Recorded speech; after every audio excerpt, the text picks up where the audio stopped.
O Senhor esteja convosco. Ele está no meio de nós. Proclamação do Evangelho do nosso Senhor Jesus Cristo segundo Mateus. Glória a vós, Senhor.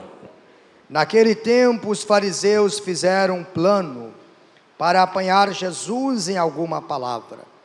Então mandaram seus discípulos junto com alguns do partido de Herodes para dizerem a Jesus: Mestre, sabemos que és verdadeiro e que de fato ensinas o caminho de Deus.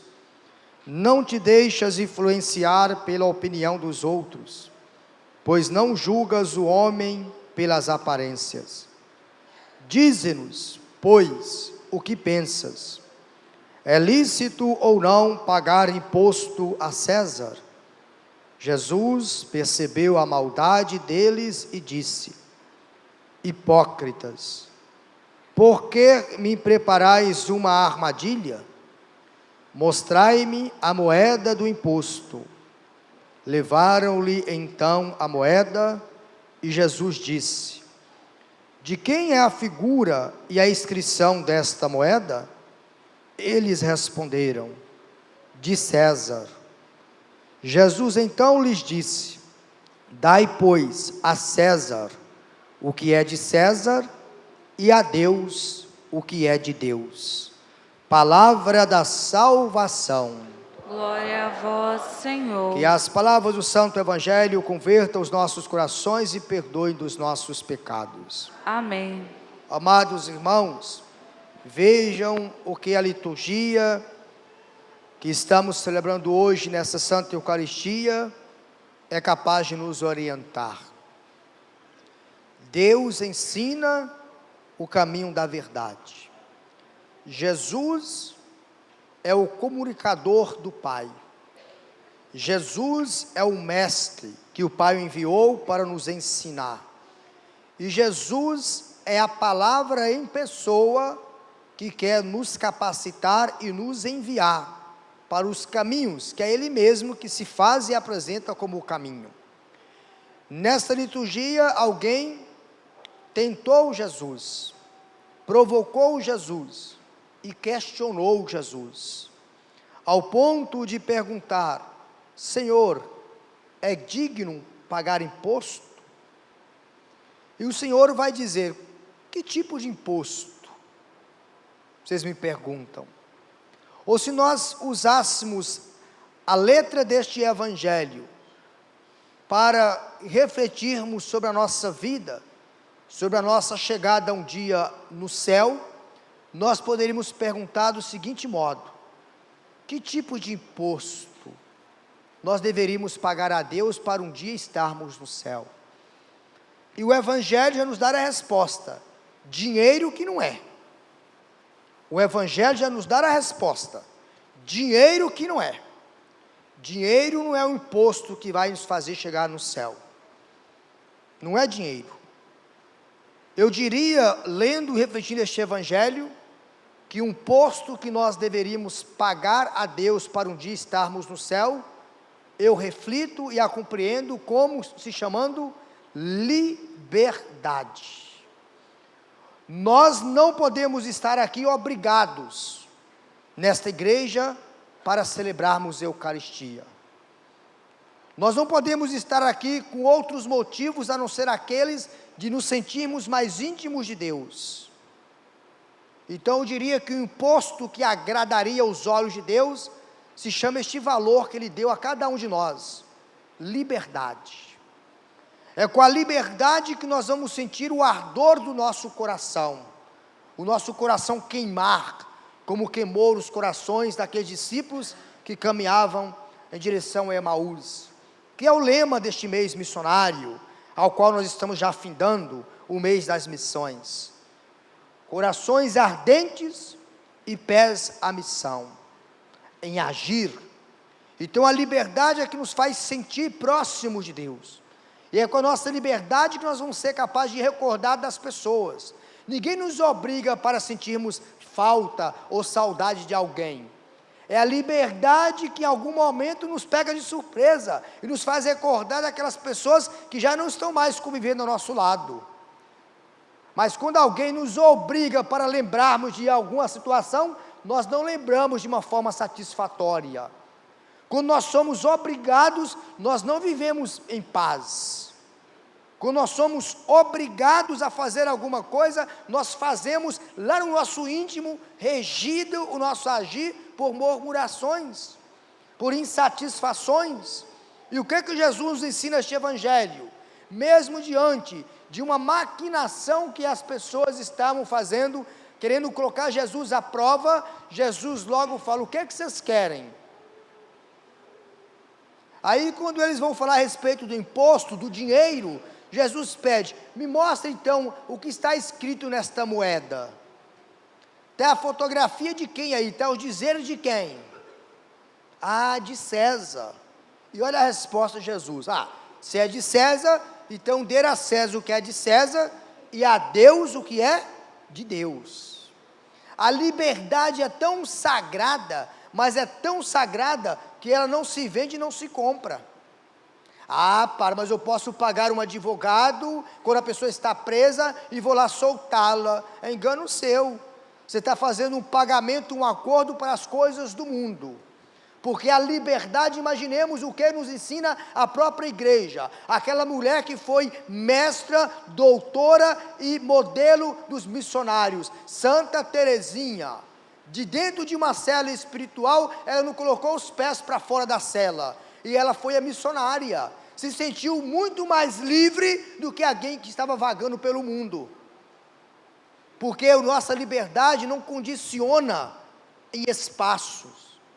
A nossa liberdade significa, sobretudo na mística do evangelho e da fé, a nossa liberdade é estar em paz, independente do ambiente que estamos, independente do espaço que pudéssemos ocupar. A nossa liberdade é a sensação de espírito, é uma sensação de satisfeitos, estamos livres, estamos leves, podemos ir, podemos vir, ou até mesmo, paradinho no meu canto, a minha mente me leva a viajar, e até imaginar lugares que eu nunca pisei. Isso é liberdade de espírito. Aí Jesus vai dizer: dando a Deus o que é de Deus, você receberá também o que Deus é capaz de oferecer. Agora, você dando a César o que é de César, você só tem duas opções: é você viver na base do vender e do comprar. Não tem outra coisa. Até mesmo quando a gente vai pagar algo que nós compramos, se o troco for diferente, a gente questiona, a gente briga, o troco está errado, não é verdade? E quando o troco é superior àquele que nós esperávamos, tem muitas pessoas que não são honestas, que ficam quietinho e falam: deixa eu ir embora, antes que a pessoa faça a contagem e me tome o troco que me deu. Porque o dinheiro, meus irmãos, se vocês não entenderam ainda, eu me explico de uma forma muito taxativa. O dinheiro corrompe as pessoas.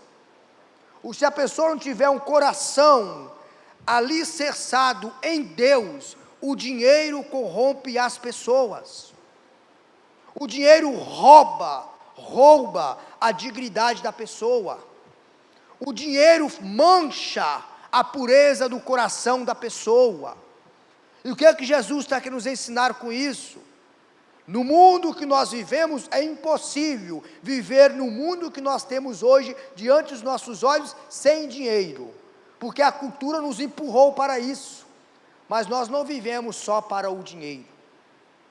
Existem pessoas ainda no nosso país, que vivem e sobrevivem, sem colocar uma moeda no seu bolso, sem saber o que é dinheiro, porque aprenderam a viver, plantando e colhendo para a sua sobrevivência, de uma forma genuína, arcaica e humana, e sem perder a sua dignidade. É porque nós julgamos que pessoas que vivem nesses ambientes rurais é desprovindo de bem-estar de vida, porque nós já fomos impregnados com as coisas da urbanidade. Então, quando nós olhamos para uma pessoa que não convive com a internet, nós nos questionamos: que mundo você está, meu filho? Quando a gente se dá com uma pessoa que só sabe trocar a banana pela maçã, o alface pela couve, porque não aprenderam ainda a viver com dinheiro, nós nos perguntamos: que mundo é esse?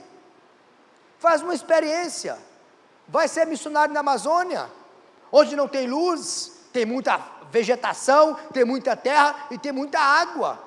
No coração do nosso Brasil, e nós não precisamos ir tão distante, no nosso solo brasileiro, e lá ainda tem pessoas que conhecem, sabem que existe o dinheiro, mas não vivem regidos pelo dinheiro.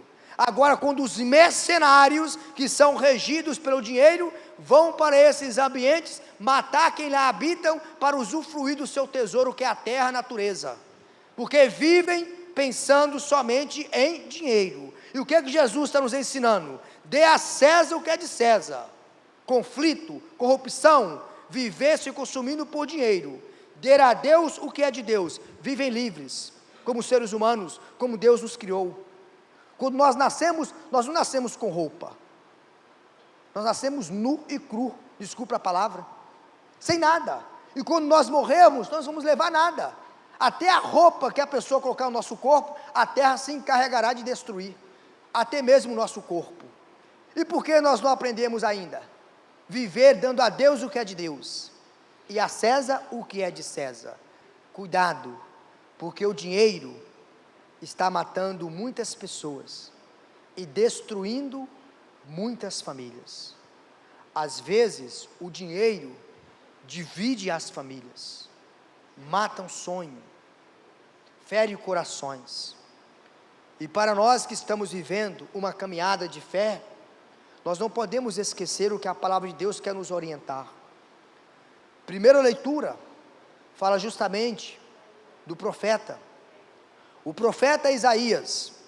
O profeta Isaías, isto diz o Senhor sobre Sírio, seu ungido.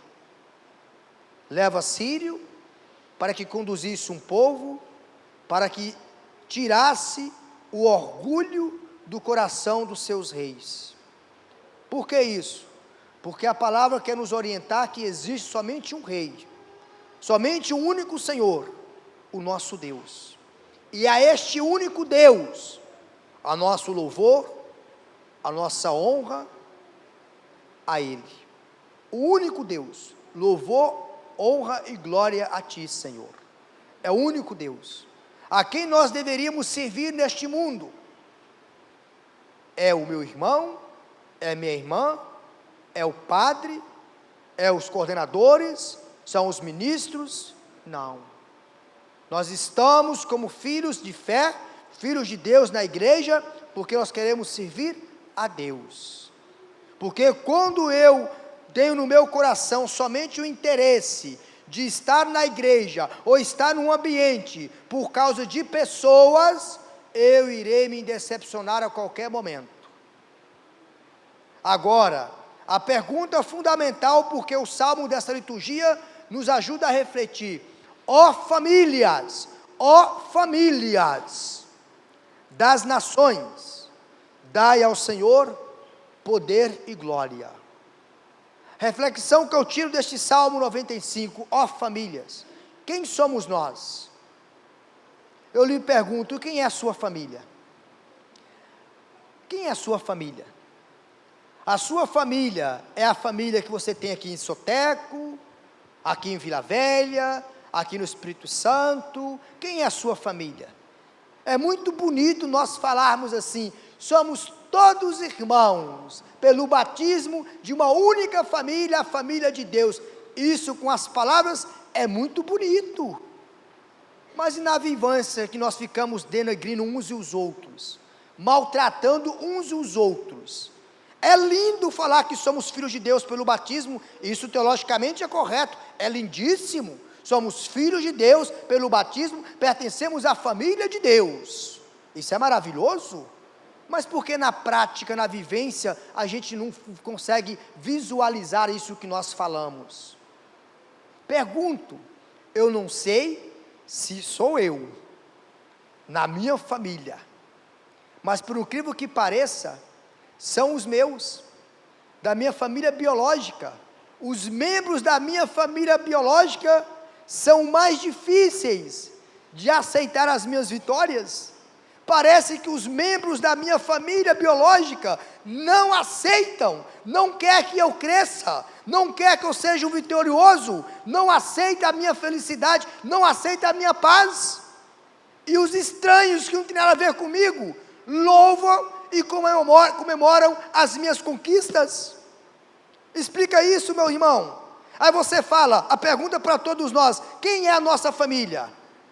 Basta nós recordarmos aquela passagem de Jesus. Ó Senhor, tem uma multidão aqui, e tem alguém aí dizendo que são seus irmãos, é a sua mãe. E o que é que Jesus responde? Quem são meus irmãos? Quem é a minha mãe? Senão aqueles que fazem a vontade do meu Pai, Deus. Nós falamos, temos família. Temos, mas família não é só aglomerado de pessoas para sentar-se à mesa para tomar uma refeição. Ser família não é só marcar uma festa e estar em momento de comemoração. Pare e pense, quantas pessoas, quando você é capaz de oferecer gratuitamente um churrasco e com bebidas, quantas pessoas vai nessa festa, nessa oportunidade que você proporciona? Várias. Agora pare e pense, quando você precisa fazer um exame, que precisa de um acompanhante, cadê os seus familiares? Que você tem que chamar um estranho para te acompanhar no seu exame. Aí a pergunta fundamental: quem é a nossa família? Ó famílias das nações, nós somos família porque estamos numa residência, nós somos família porque nós temos documento que registra pelo civil e nos dá essa garantia, ou nós somos família porque o nosso coração deseja de fazermos o bem? Aí sim, somos família de Deus. O apóstolo Paulo, escrevendo aos Tessalonicenses, vai dizer justamente assim para todos nós: se quisermos, diante de qualquer que seja a nossa adversidade, seja a vida, como Gabriel foi apresentado nesta comunidade, ou seja a morte, como tem muitos familiares e amigos do nosso irmão, que hoje completa o 7º dia da sua Páscoa. São motivos. Só que o apóstolo Paulo, escrevendo aos Tessalonicenses, nos ensina justamente o seguinte: para a gente viver uma vida segura, consolidada na fé, olha o que ele vai dizer: damos graças a Deus por todos vós, lembrando-vos sempre em nossas orações, diante de Deus, que é o nosso Pai, recordamos sem cessar a atuação da vossa fé. Olha aí, celebrar o 7º dia de um familiar, de um amigo, de um conhecido. Se o apóstolo Paulo está dizendo, diante de Deus, nosso Pai, recordamos sem cessar a atuação da vossa fé, ao nos reunirmos num culto, numa missa, num ambiente sagrado, para celebrarmos a Páscoa, a morte de alguém, é isso que o apóstolo Paulo está dizendo. Nós estamos recordando o que de melhor essa pessoa tem nos deixado. Nós estamos fazendo memória à existência desta pessoa. Aí o apóstolo Paulo vai dizer, recordamos sem cessar a atuação da vossa fé. Aí nós podemos dizer, estamos hoje, celebramos a nossa fé, recordando tudo aquilo que o nosso irmão em vida estava nos proporcionando.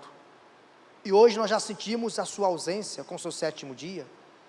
E o apóstolo Paulo ainda vai dizer ainda para nós, ainda temos que recordar o esforço da vossa caridade, o esforço do amor, o esforço do bem, o esforço das coisas boas. E aí ele termina justamente dizendo, e a firmeza da vossa esperança em nosso Senhor Jesus Cristo. Celebrar o 7º dia é esta firmeza de fé, é confiar que agora nós estamos levando a Deus a nossa prece de gratidão pelo nosso irmão que partiu, ficando em nossos corações agora o que? A lembrança, a memória, aquilo que de melhor Ele tem nos deixado.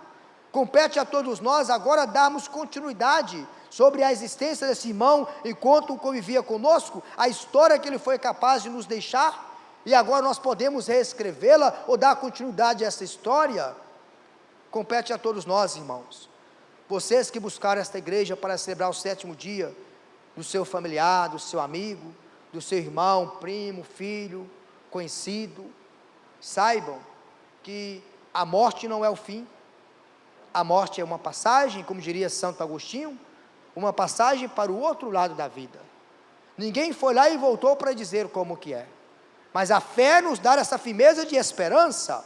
A morte é uma passagem para o outro lado da vida.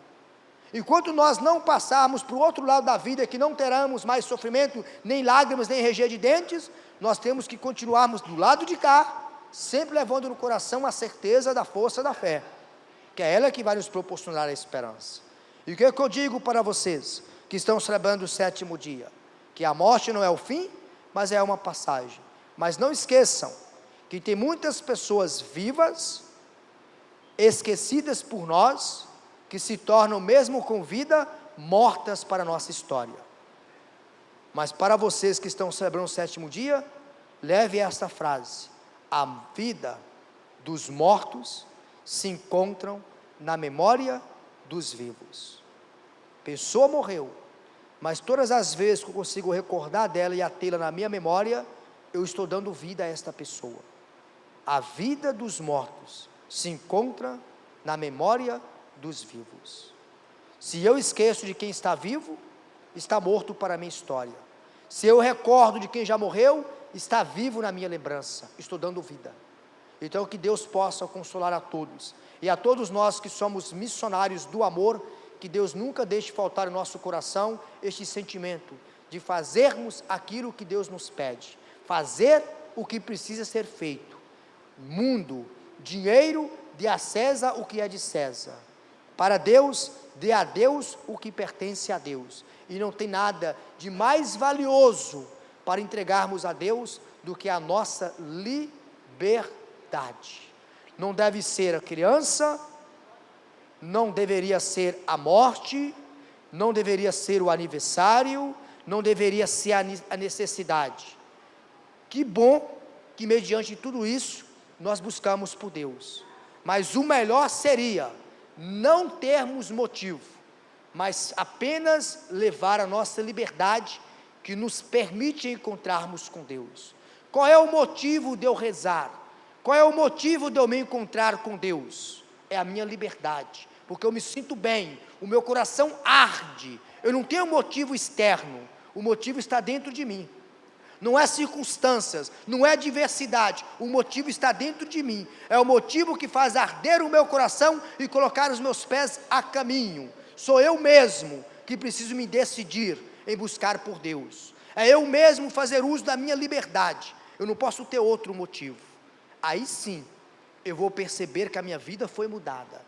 Aí sim, eu posso exclamar com propriedade: eu pertenço a esta família, que precisa sempre aclamar, concedendo e anunciando o louvor, a glória e poder a este Deus que me impulsiona a agir em seu nome.